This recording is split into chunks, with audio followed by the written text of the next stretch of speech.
Hi, this is JR. This is a reply to some comments that someone made to um, social animals and the cultural evolution of herds. So if you want to read the comments that they made that I'm replying to, then you might want to do that now. Um,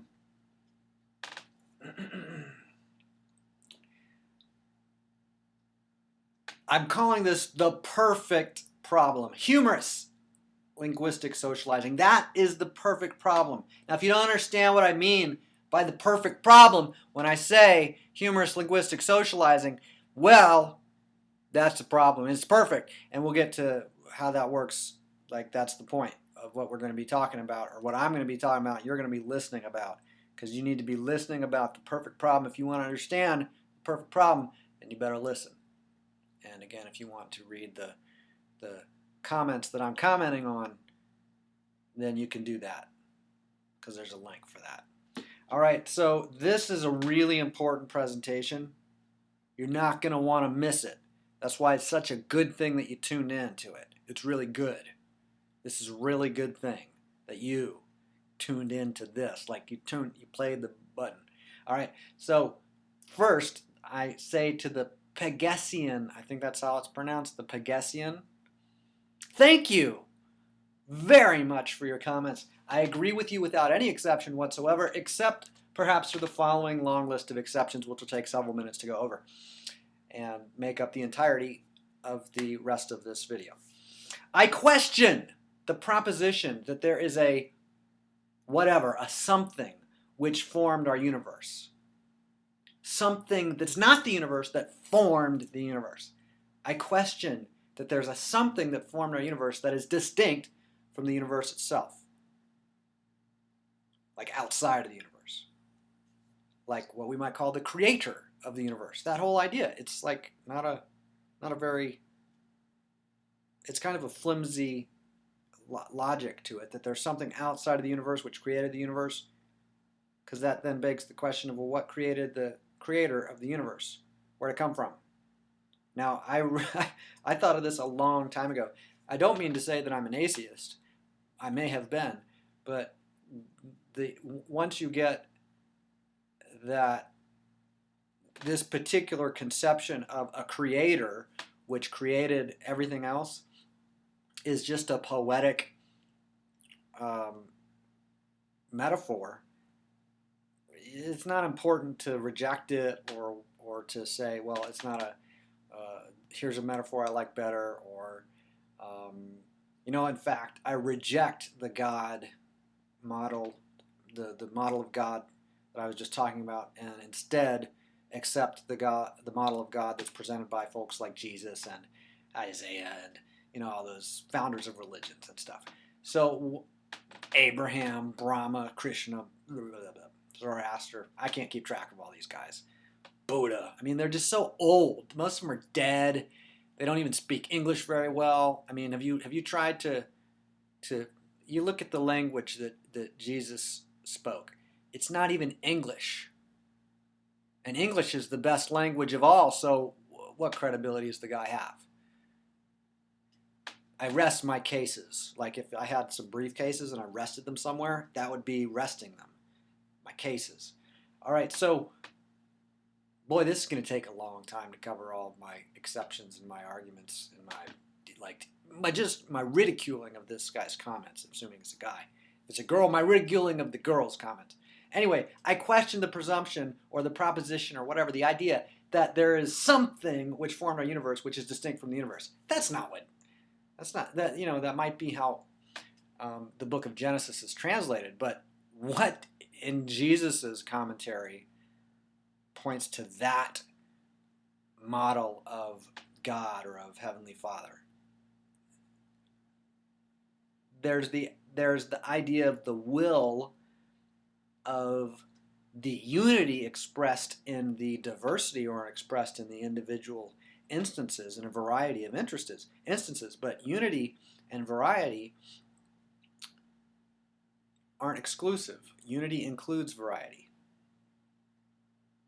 Like if I say the unity of my organism, well, there's arms and there's legs, and then there's like eyebrows and hair and all these different varieties of stuff within the unity.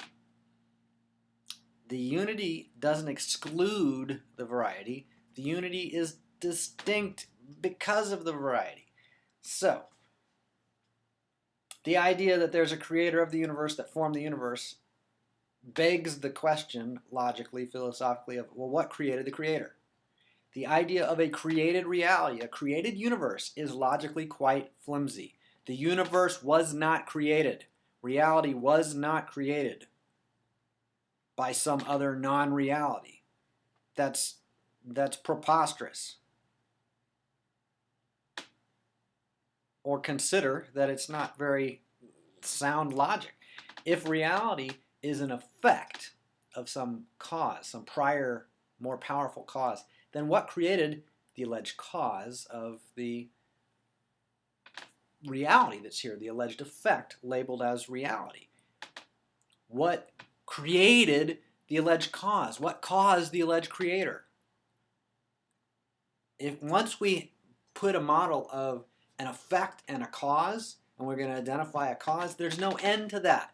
You keep, every time you identify a cause, you can then say, well, what caused that? What created that? And it just goes nowhere, or goes anywhere, or whatever. It's a mess.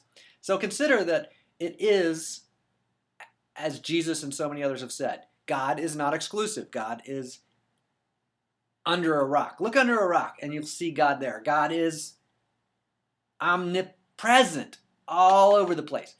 Look at some humans in the distance and see God there. Look within and see God there. That's the kind of stuff that these radical, poetic comedians like Jesus were presenting to people. And I don't think people generally got the humor. A lot of people did not get the humor of it, apparently. But some people might have. And there you go. So to pose such a question as in what formed the universe merely evidences the ridiculousness of the verbal constructions. With language, contrasting partners can be isolated linguistically and then labeled as the cause and the effect. Like I can say, here's the front of my hand, and here's the back of my hand, and the back of my hand got longer, causing the front of my hand to tighten. And watch this. The front of my hand is now stretching out, causing the back of my hand to be straight again. See how the front of the hand causes the back of the hand to straighten? And see how the back of the hand causes the front of the hand? It's a bunch of crap. All those words about cause and effect, they're ridiculous. The front of the hand doesn't cause the back of the hand to do anything. They're it's like the front of the piece of paper and the back of the piece of paper. It's not how it is. The front of the hand and the back of the hand are partners. They're like, you can't have a front of the hand without the back of the hand. You can't have a back of the hand without the front of the hand.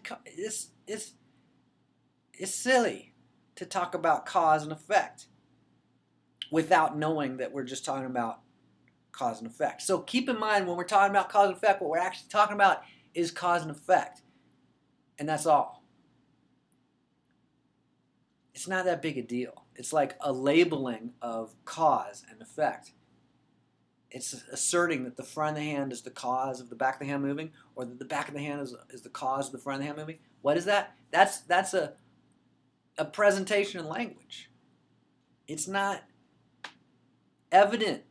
It's not non-linguistic. Cause and effect are linguistic. They're labelings that happen in language. So the labeling of cause is the labeling of cause. Okay, so when I say the front of the hand caused the back of the hand to and the front of the back of the hand caused the front of the hand, language is the source of all cause and effect. It's the source. Language is the source of the front of the hand and the back of the hand. There's no front of the hand and back of the hand without language. There's no hand without language. It's all isolatings of linguistic units. And how does that happen? In language, through language, by language, as language. So, to say that the sunlight causes the daytime to be warm is ultimately just poetry. The sunlight itself is just the effect of some earlier cause. The sunlight has no authority of its own, no will of its own.